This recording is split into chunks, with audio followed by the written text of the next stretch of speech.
स्वागत है आपका हमारे YouTube चैनल टैलेंट वेक्टर में। मैं हूं आपका दोस्त वरुण सिंह एंड मैं अंजलि संधू। दोस्तों, आज जिस टॉपिक के बारे में हम बात करने वाले हैं वो आईएलटीएस के राइटिंग मॉड्यूल के बारे में है। और जैसे कि आप जानते हैं, आपने देखा भी हमारे पिछले वीडियोस के अंदर, हम अभी बात कर रहे हैं आपकी जर्नी को, आईएलटीएस की जर्नी को आसान बनाने के लिए, जिसमें हमने पहले आईएलटीएस की स्पीकिंग मॉड्यूल के ऊपर बात करी। उसके बाद हमने रीडिंग और लिसनिंग जो 2 मॉड्यूल्स हैं उनको के ऊपर एक ही वीडियो बनाया, जिसमें हमारे 3 मॉड्यूल्स टोटली कवर हो गए। और आज हम अपने चौथे मॉड्यूल को लेकर आए, राइटिंग मॉड्यूल के बारे में हम बात करेंगे, जो आपकी फॉरेन की जर्नी को बहुत आसान करेगा। और हमारी फॉरेन सीरीज की जो एक्सपर्ट हैं हमारे साथ मौजूद हैं, मैं उनका स्वागत करना चाहूंगा। स्वागत है अंजलि जी आपका टैलेंट वेक्टर के मंच पे। आज हम अपने व्यूअर्स के लिए राइटिंग वाला जो मॉड्यूल है उसको कैसे आसान बनाया जाए उसके बारे में कुछ टिप्स लेकर आए हैं। So stage is all yours. Please हमारे व्यूअर्स को गाइड करें कि कैसे वो स्टेप बाय स्टेप इस जर्नी के ऊपर आगे बढ़ सकते हैं। So please. Thank you so much Varun ji. So already हमने स्पीकिंग पे बात कर ली है, लिसनिंग और रीडिंग हमने कवर कर लिया है, तो आज हम राइटिंग को कवर करेंगे।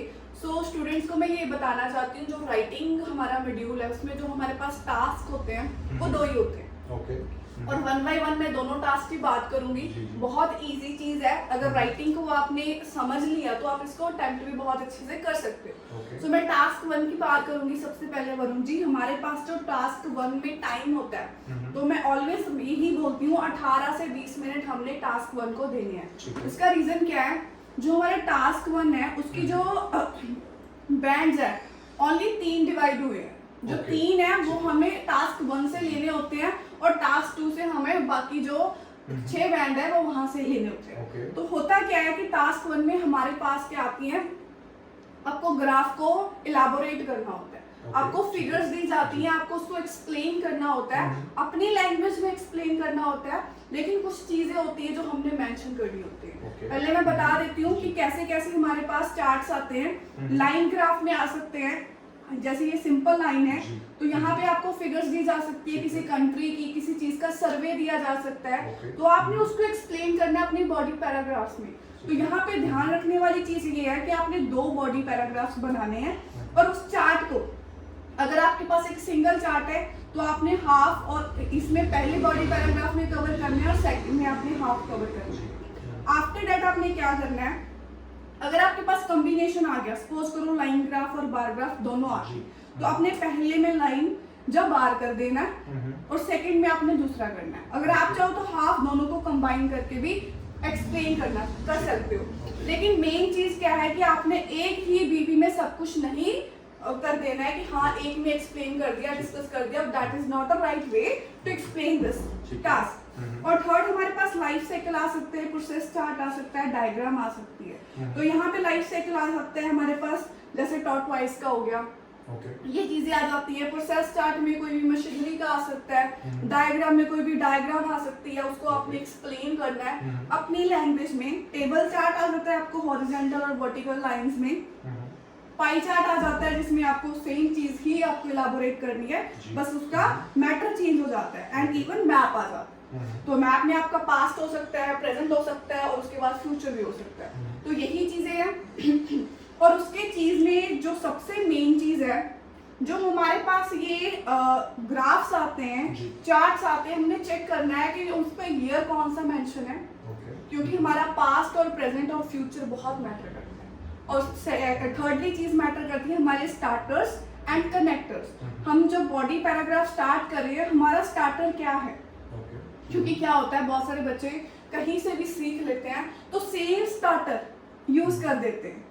एनालाइजिंग कर रहे हैं, चाहे वो स्क्रूटनाइजिंग कर रहे हैं, तो वो जब सेम चीज हम लिख रहे हैं तो एग्जामिनर को पता है कि वो रट्टा है। तो वो चीज हमने नहीं करनी। जितनी हम अपनी लैंग्वेज यूज करेंगे वो बहुत ज्यादा आपकी जो स्कोर्स को अप लेके जाएगी। ठीक है। और कनेक्टर्स यूज करने हैं, क्योंकि हमने यहाँ पे highest amount, lowest amount, similar amounts वो हमने एक्सप्लेन करनी है, वेरिएशंस लेके आनी सेंटेंसेस में। That is very important. और ये टास्क बहुत ज्यादा इजी होता है क्योंकि सब कुछ पहले ही दिया गया है, आपने वहां से उठा के अपनी लैंग्वेज में लिखना है एंड उस चीज को 20 मिनट्स में आपने खत्म करना है। तो वो आपके 3 आउट ऑफ 2 बैड स्कोर्स कहीं नहीं गए अगर आप एक राइट वे में उसको एक्सप्लेन कर दो। ठीक है। एंड सेकंड टास्क की बात करूं तो सेकंड टास्क पे हमें 40 मिनट्स ही स्पेंड करने हैं, क्योंकि यहाँ पे हमारा जो बैंड स्कोर है ना बहुत बड़ा है, तो हमने उसको लेने के लिए थोड़ी सी मेहनत करनी है। तो यहाँ पे हमें दिया क्या जाता है, ऐसे राइटिंग। अगर आपको पता हो फर्स्ट क्लास से हम ऐसे राइटिंग लिख रहे हैं, माई बेस्ट फ्रेंड का ऐसे लिख रहे हैं, सब कुछ लिख रहे हैं, ठीक है। जब तक हम अपनी 12th करते हैं तो हमें पता है कि ऐसे कैसे लिखा जाता है, हेडिंग्स कैसे क्रिएट की जाती हैं, इंट्रोडक्शन कैसे की जाती है, कंक्लूजन कैसे दिया जाता है, तो वो बेसिक जो स्ट्रक्चर है वो हमारे माइंड में है। तो यहाँ हमने पता क्या करना है, हमारी रिक्वायरमेंट क्या है।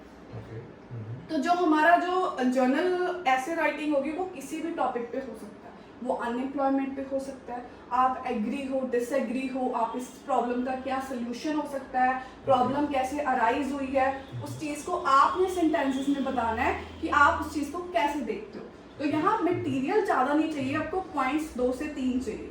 और यहाँ बॉडी पैराग्राफ कैसे आपने मेंशन करना है, इंट्रोडक्शन से स्टार्ट करना है, और वहाँ पे आपने अपना मेंशन करना है कि आप एग्री हो कि डिसएग्री हो। अगर आपकी रिक्वायरमेंट ये है, डिमांड ये है, अगर स्ट्रेट फॉरवर्ड क्वेश्चन पूछा है तो आप कुछ भी लिख सकते हो।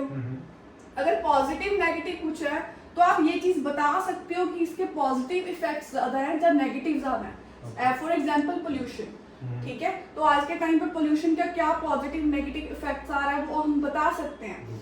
तो प्रॉब्लम सोल्यूशन का हम बता सकते हैं कि हाँ इस चीज को प्रॉब्लम अराइज हो रही है, जैसे डॉरी है, प्रॉब्लम क्या है, कहाँ से आई है, ठीक है, अनएम्प्लॉयमेंट है, इसका सोल्यूशन क्या चीज़ें हैं। तो वो एक जनरल पार्ट है, हर इंसान को पता है कि इसकी प्रॉब्लम क्यों आ रही है, ठीक है, इसका सोल्यूशन किस चीज़ का सोल्यूशन है, पॉपुलेशन ज़्यादा हो रही है इस वजह से अनएम्प्लॉयमेंट आ रही है। तो ये जनरल चीज़ें हमें पता होती हैं, तो हमने इन चीज़ों को अपने ही लैंग्वेज में एक्सप्लेन करके लिखना है। बस हमारी इंट्रोडक्शन अच्छी होनी चाहिए और कंक्लूजन कभी भी मिस नहीं होना चाहिए। अगर कंक्लूजन मिस हो गया, बोलते हैं ना कि जिंदगी का अधूरा रह जाता है हर चीज़, तो मॉरल ऑफ द स्टोरी जरूर देना जो आपकी खुद की लैंग्वेज में हो। और जो 2 बॉडी पैराग्राफ्स होते हैं तो उसमें ध्यान रखने वाली चीज़ है कि हमारे पास 2 पॉइंट जरूर हो जिसको हमने इलाबोरेट करना है। तो हमने हर एक पॉइंट घुसाने की कोशिश नहीं करनी। मैं कहना क्या चाहती हूँ कि वो जो हमारा पॉइंट होगा उसको इलाबोरेट करना है, ठीक है, क्योंकि इलाबोरेट करोगे हम उसको एक्सप्लेन करेंगे, जस्टिफिकेशंस हो सकती हैं, तो उस चीज़ पे हमारी जो वेरिएशंस ज़्यादा बनेगी और ग्रामेटिकल रेंज ज़्यादा आएगी और एग्जामिनर और ज़्यादा इंप्रेस हो जाएगा, ठीक है। तो ये चीज़ें हमने 4 पार्ट्स में डिवाइड करनी है। Introduction, body paragraph number 1, 2 and 3 हमारा क्या हो जाएगा, कंक्लूजन आ जाएगा। लेकिन एक चीज़ में हमारा जो बॉडी पैराग्राफ 3 आ जाते हैं, वो क्या होता है, at what extent do you agree और डिसएग्री। तो यहाँ पे आ जाती है 70-30, ठीक है, जो रेशियो होती है, यहाँ पे 50-50 रह जाती है, लेकिन यहाँ पे आ जाती है 70-30। तो आप अगर एग्री हो तो आप 2 पैसेजेस में बॉडी पैराग्राफ को क्या करोगे, आप उसमें एग्री का करोगे, लेकिन जो डिसएग्री आप 3rd बीपी बनाओगे तो हमारी थोड़ी सी लेंथ बढ़ जाती है। तो वो टाइम मैनेज करना है, that is very easy for everyone, क्योंकि बचपन से करते आए हैं, तो ये टास्क भी बहुत इजी, हम अच्छे से अटेम्प्ट कर पाएंगे। बस प्रैक्टिस करने की ज़रूरत है और आज के जनरल टॉपिक्स देखने की ज़रूरत है कि हम किस चीज़ पे बात कर सकते हैं। So that's the writing task. Okay, ठीक है। सो व्यूअर्स, अंजलि जी ने हमको राइटिंग वाले मॉड्यूल के बारे में बहुत बारीकी से और बहुत सिंप्लीफाई करके समझाया। मैं आपको थोड़ा सा उसके बारे में रिवाइज भी कर देता हूँ। उन्होंने बताया कि टास्क 1 और टास्क 2 2 पार्ट्स में डिवाइड किया गया है। उन्होंने एक चीज़ पे स्पेसिफिकली ध्यान दिलाया जो आप सब ध्यान रखिए भी, 20 मिनट्स वाला फैक्टर और 40 मिनट्स वाला फैक्टर। इसका सीधा सा मतलब ये है कि टास्क 1 में अगर 20 मिनट्स दिए गए हैं और टास्क 2 में 40 मिनट्स दिए गए, दैट मीन्स ये वाला जो टास्क 2 है ये आपका ज़्यादा टाइम मांग रहा है, आपको उसके हिसाब से प्रिपरेशन करनी है। और अंजलि जी ने ये भी मेंशन किया कि इसमें बैंड का जो स्कोर है वो ज़्यादा है, मतलब आपके पास 6 का काउंट है यहाँ पर और टास्क 1 में 3 का काउंट है। तो ये बैलेंसिंग आपको कितने टाइम में करना है उसका ध्यान रखिए। उन्होंने एक और बहुत इंपॉर्टेंट चीज करी कि लाइन ग्राफ और बार ग्राफ की जब बात हुई तो दोनों को आपको एक साथ नहीं करना है। उन्होंने कहा कि उसको डिवाइडिंग पैटर्न करके रखिए, वो एक अच्छा मैसेज शो करेगा, ठीक है, इस चीज का ध्यान रखिए। एक और बहुत इंपॉर्टेंट चीज अंजलि जी ने शेयर करी कि आप कोई भी चीज जब एक्सप्रेस करें तो बेटर है कि आप उसको अपने शब्दों में करें, तो वो एक अच्छा इम्पैक्ट डालेगा और कहीं ना कहीं आपके कॉन्फिडेंस को भी वो चीज बूस्ट अप करती है।